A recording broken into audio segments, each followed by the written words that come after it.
Hello guys, welcome back to the channel. My name is Yev, and today I want to show you this newest keyboard from Epomaker. This is Tide65, and this is 65% fully aluminum, gasket mounted, VIA compatible mechanical keyboard. And this is really the newest keyboard from Epomaker, so I'm really excited to open the box. Let's go. Okay, first of all, let's unbox this beauty and let's check what you will get as a kit together with this keyboard. It's very well packed. We have some pretty nice manual. We have some additional accessories. Pretty standard one. Standard USB-C cable, standard switch and keycap puller, and even some screwdriver. Interesting. They're saying that we can disassemble this keyboard with one simple tool. It's intriguing. And obviously we have the keyboard itself. Just check this out. This is a blue version with aluminum case with this funny and pretty interesting Epomaker back tile, right? Looks good. Let's check what functions do we have inside and on top of this keyboard. Okay guys, let's do the quick overview of main functions and main features of this keyboard. So first of all, you obviously may see that it's fully aluminum and it's built with 6063 aluminum, and overall weight is about 1.3 kg. So it's pretty hefty in hands, you know, and it's obviously pleasant. So it's available in electrophoretic blue, and this is what we have today. And also you can find this in the black and pink and purple colors. And also just check this out, this PVD back piece. It's really nice touch, right? So from the layout point of view, it's a 65% layout, and you have 66 keys and one mechanical knob. So what about connectivity? So first of all, obviously you can connect this through this USB-C cable, but also you have this 2.4 GHz dongle, and also you can switch between different modes, including Bluetooth. And you have a Type-C port on the back side.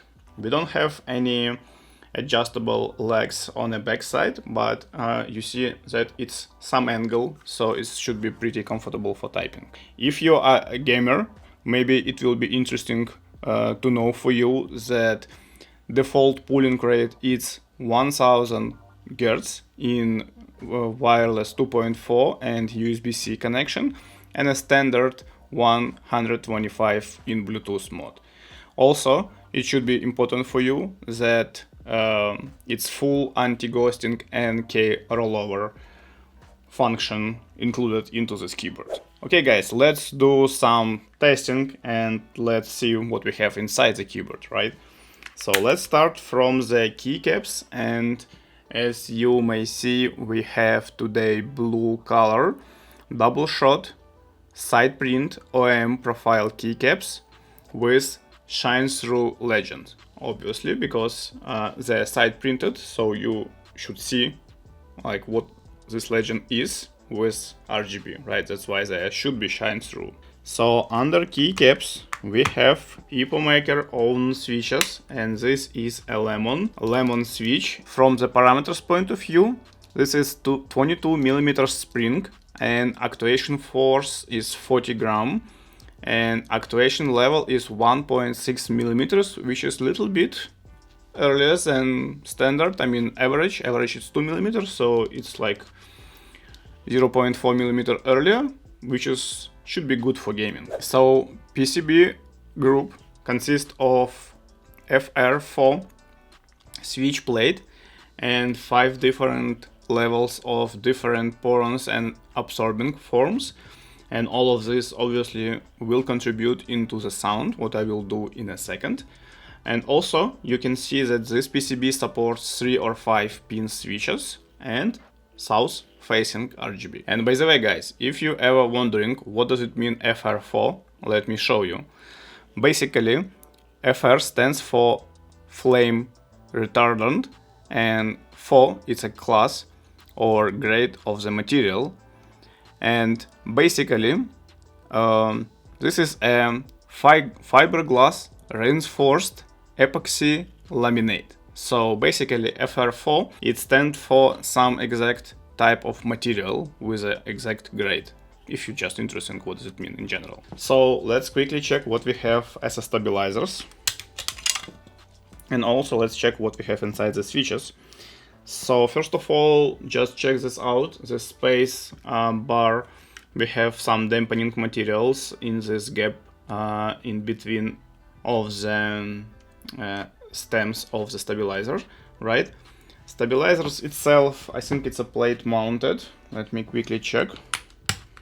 Let me show you closer. First of all, obviously I can see that they are pre-looped, which is great. I don't know if you can see it or not, but I can confirm that they are pre-looped, right? And also, what is important, I can see that we have a layer of very tiny foam in between of switch and PCB, which is great for the sound. Let me dig into the switch itself and let me check if it's pre-looped or not.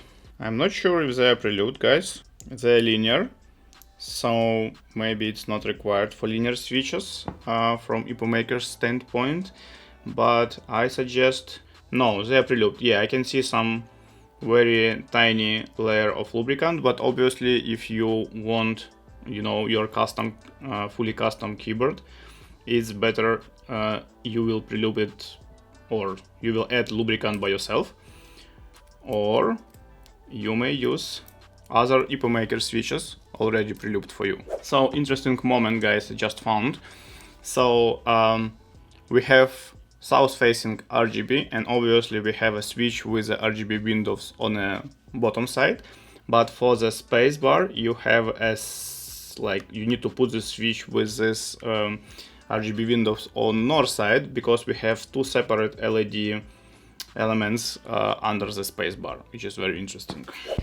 Okay guys, let's do the quick sound test of this keyboard. And by the way, thank you for your comments under my videos.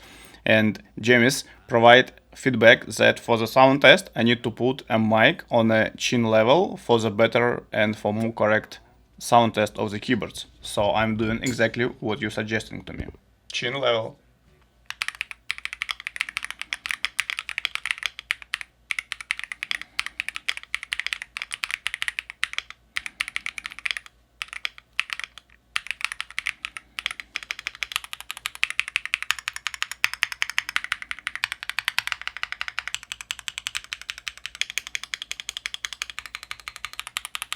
I would say pretty nice and deep sound of the keyboard out of the box, obviously because we have this aluminum case, but also because of all these layers of foam inside. So let me quickly disassemble this keyboard, especially taking into account that it should be super easy with one tool. And let's quickly check what we have inside. Here you go. You need to unscrew 6 screws, and we have a top shelf, aluminum top shelf, right? We have a gasket mounted. Oh, okay. We have 2 cables, which is logical because one is a battery, one is a USB-C. So this is a PCB sandwich, and you may see how many layers do we have. So let me remind you that one is a switch pad. Then we have this layer of foam between PCB and this FR4. Then I can see that we have another piece of foam under the PCB, right? And then we have this layer. I assume it's somehow related to electricity and this, you know, short circuit, or how it's called. I'm not an electric, so I don't know. But in general, pretty nice, I mean, well built. And my idea was maybe I need to do some moddings with the back part, but unfortunately it's nothing to mod. Everything already perfectly done. And bottom shelf, magnet for the 2.4 dongle, and USB-C port, and 4000 milliampere battery, which is just perfect for 65 layout. It's more than enough for weeks and weeks of using. And also we have this additional plate. We cannot remove it because I don't see any screws, maybe under the battery, but it's pretty well glued in, so I will not be able to eject this plate.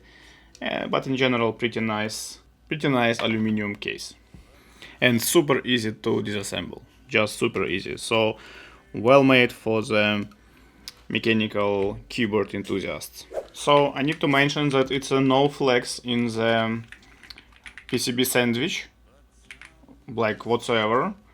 It's a gasket mounted structure which supposed to have some flexibility, but it is not. So if it's important for you, it's no flexibility in this keyboard. It's pretty sturdy.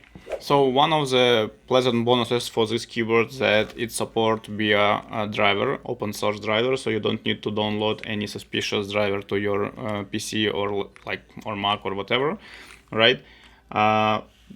Link for the JSON file will be in the description under the video if you need this, right? And I think one of the most important stuff for keyboard with side printing and RGB that you may be interested in how it looks like for the typing, because for me it's a little bit unusual to type without legends on the top side of the keycaps. So let me show you closer how it will look like to type. Let me connect this to my MacBook. Let me switch off some lights in my studio, and let me show you how it will work with this sided printed legends on the keycaps. So I switch off all lights, almost all lights in my studio, right? So you will be able to see how it looks like in more or less real environment. And let me show you how this side printed keycaps looks like. I hope you can see. Oh, now it's better. And you can change a lot. For example, you can change color. Here we go.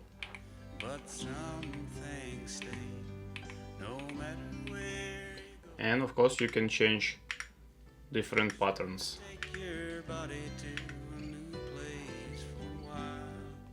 Let's say I need to type something.